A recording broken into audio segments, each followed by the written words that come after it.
I'm going to talk about what I see as a businessman looking at the United States Postal Service. The postmaster is stepping down, and they're looking for a successor. I started doing a little research on what the hell's going on over there. The government and the hatchet men of the Trump administration, that's what we call them, I call them, hatchet men or hatchet people.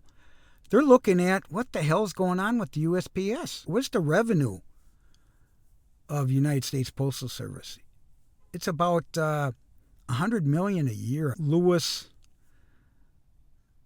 DeJoy came in and convinced this committee, without having any experience with the government. He was supposed to be a logistics expert that sold one of his businesses. So he's basically retired.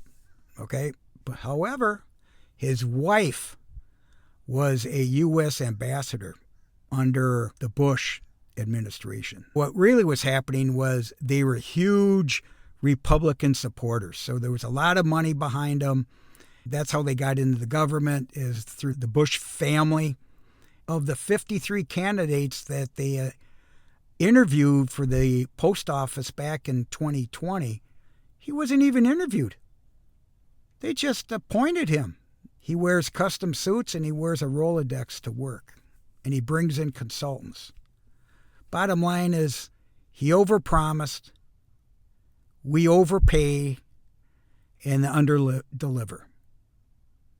Those are three huge sins in business. Now, Elon Musk and Doge come in and start questioning about the purchases of $1 billion worth of trucks, EV trucks, for courier services. And they start questioning, hold it here, you overpaid. Let's get deeper into this.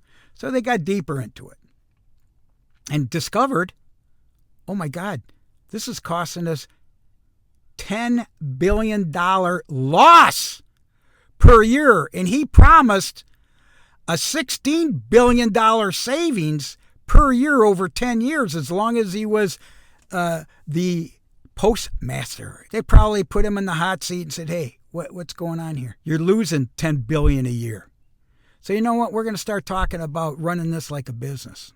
I started looking at, okay, if they're going to discuss to prioritize and privatize the USPS, first of all, it's very complex. It's going to take years.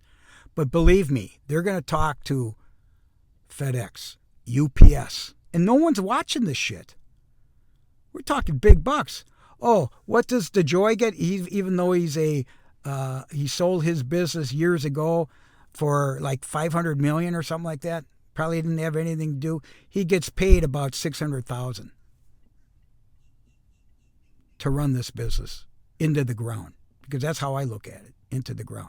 Why would somebody look at this and actually say we're going to privatize the USPS or look into it? Well, guess what? It's already been done. The UK, they had a buyer of 80% and they eventually sold the other 20% after 500 years. Japan cut a deal for a buyer, and so did Germany. So you got three major countries that have done this. We all know it's a cash trap. It's a money pit. So they're going to look into that. It's got to change. Something behind the scenes, too. He had something to do with, my understanding, the mailings of the ballots in 2020 that they're investigating. So besides his performance at USPS as the postmaster, I think there's some other problems that he's got. Now, what's that mean to the 600 employees, the real people that are running this? My father's 99. He told me, goes, Rock, when are you going to retire? He says, well, I think I'm going to retire or file for Social Security at 70. He says, don't do it. And I was like 64, 65 at the time. And my full benefit would have been 66. He goes, Rock, get in the system as soon as possible.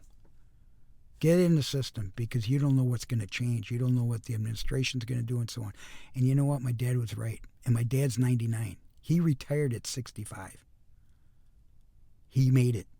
He beat the system. I'm 71 now. And I'm happy I got in because I'm not worried about what's going on. We all know that the Social Security leader has also resigned. What the hell's going on over there? There's a lot of bullshit behind the scenes.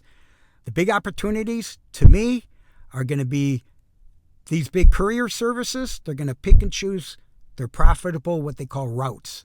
And believe me, you're going to be paying $15, $20, $25 for something that might have cost $5. But guess what? You never got there, or you got a problem. Okay? I see that as an opportunity. So have the infrastructure, have the experience, have the knowledge to run this business. But it's going to be an opportunity for someone.